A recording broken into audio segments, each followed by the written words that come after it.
name is Kim Smith, and I'm here to talk to you today about equal pay and why it is not as big of an issue as people make it out to be.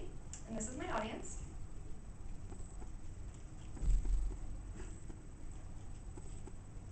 I want you to think for a moment about at least one important woman in your life.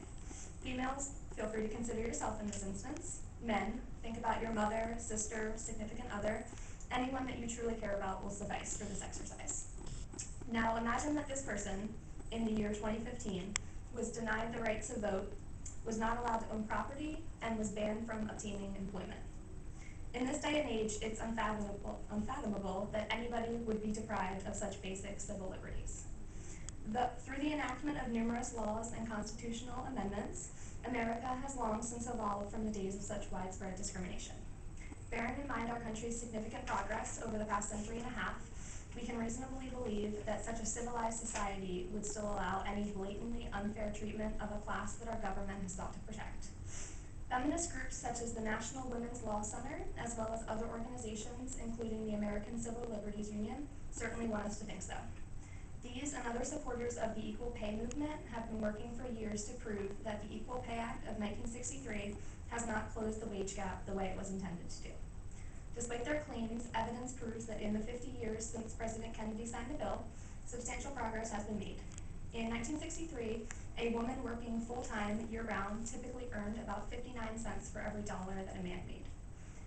As of the latest census data in 2013, this number has risen to an average of 78 cents on the dollar.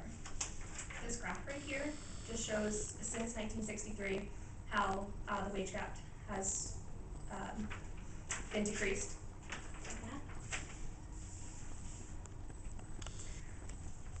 In addition, extensive amounts of research show that discrimination plays a minimal role in any pay disparities that still exist. Today I will discuss a few of the reasons for the wage gap and explain why these do not warrant passage of new legislation, namely the Paycheck Fairness Act. Discrimination is not the root cause of unequal pay, as many supporters of equal pay say that it is. Labor Department official Charles James Sr. was quoted as saying, "Differences in the compensation of men and women are the result of a multitude of facts, and the raw wage gap should not be used as the basis to justify corrective action." One of the reasons for the discrepancy in wages is statistical methods that are used to calculate the alleged wage gap. They don't compare males and females in the same position with similar responsibilities and backgrounds. Instead, what they actually just compare is median earnings of all full-time men and women, regardless of how often they work, what type of jobs they hold, what type of education they have.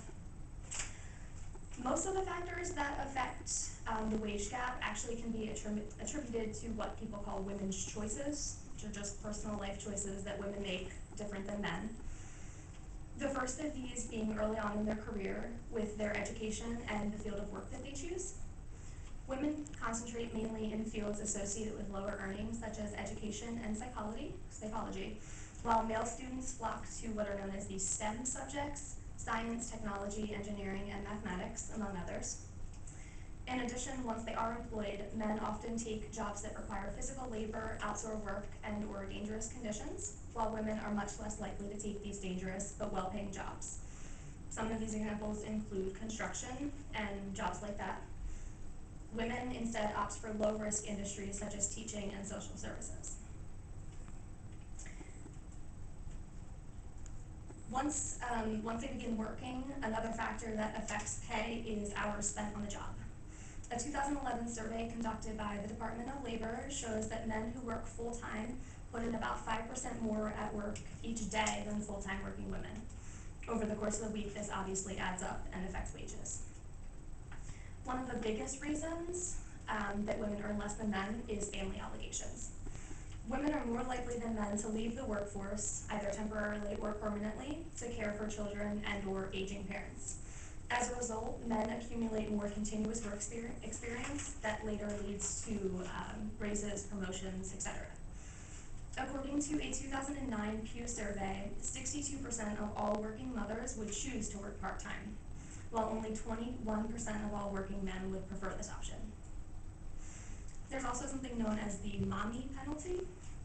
This is for women who elect not to leave the workforce and remain employed, but they tend to take more leave time, they're less likely to travel and or move for their jobs, and they value regular working hours. Additionally, men with children will pursue higher paying jobs, even if they require longer hours or unpleasant conditions, because they feel it's their role to financially support their families by earning more money. One of the things that affects earning more money is obviously getting a raise, and women are reluctant to ask for raises. A 2014 survey by Glamour magazine revealed that in their current jobs, only 43% of women have asked for raises, compared to 54% of men. This may be because men are more likely than women to give priority to such things as salary and promotions over personal fulfillment. Women tend to value family-friendly policies, benefits packages, and the like over financial benefits. Taking all of these factors into consideration, the real gender wage gap, according to the Department of Labor in a 2009 report, was found to be approximately 5 cents per dollar, meaning that women only earn 5 cents less per dollar than men do. Experts suggest that this remaining difference can actually be attributed to the fact that studies cannot possibly incorporate every possible relevant variable that matters to a manager or recruiter responsible for determining pay.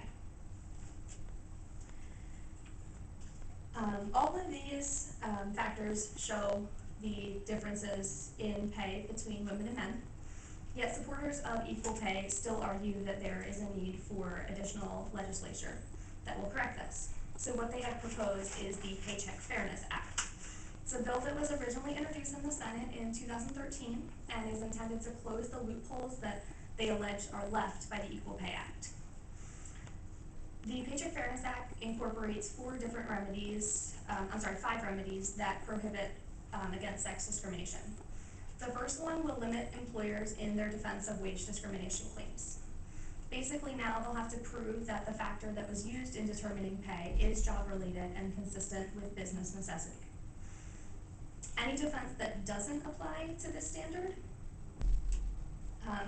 would be anything that there is an alternate solution for that would serve the same purpose without resulting in a difference in pay. And if employers have failed to implement this practice, they will be found to be in discrimination.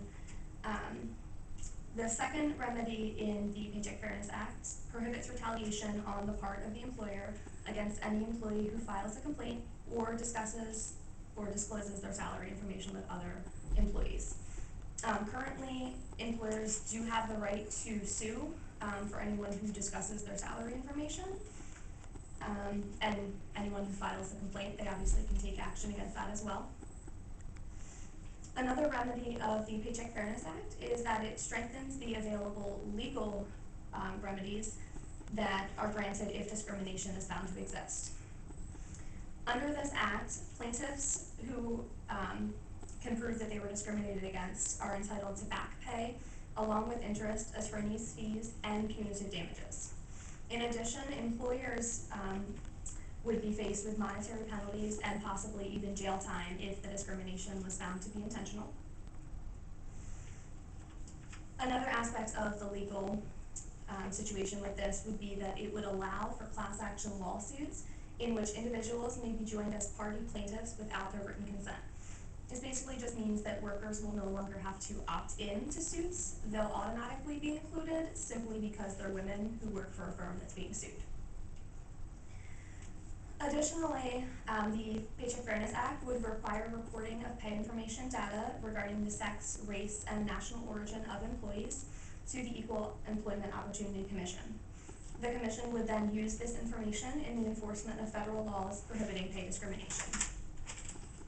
The final aspect of the Paycheck Fairness Act is that it authorizes the Secretary of Labor to make grants to eligible entities in order to establish negotiation skills training programs for girls and women.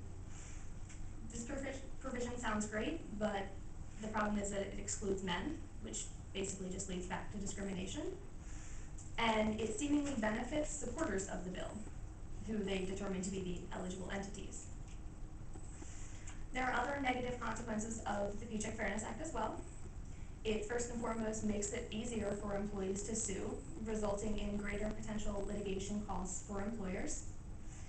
These firms will also incur higher expenses due to increases in payroll.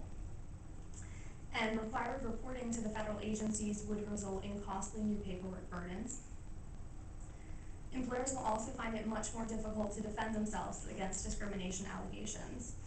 Basing pay determinations on non-discriminatory factors such as experience and education will now only be acceptable if they are job-related necessities.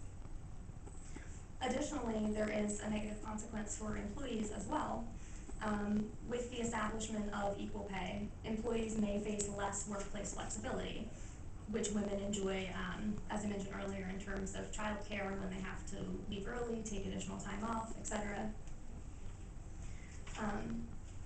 So basically, the Paycheck Fairness Act wouldn't benefit anyone, really, but supporters are still trying to get it to pass through the Senate. Equal pay has been the law of the land for over half a century as a result of legislation such as the Equal Pay Act of 1963 and Title VII of the Civil Rights Act of 1964. In addition, 46 states currently have anti-discrimination statutes which mandate equal pay for equal work.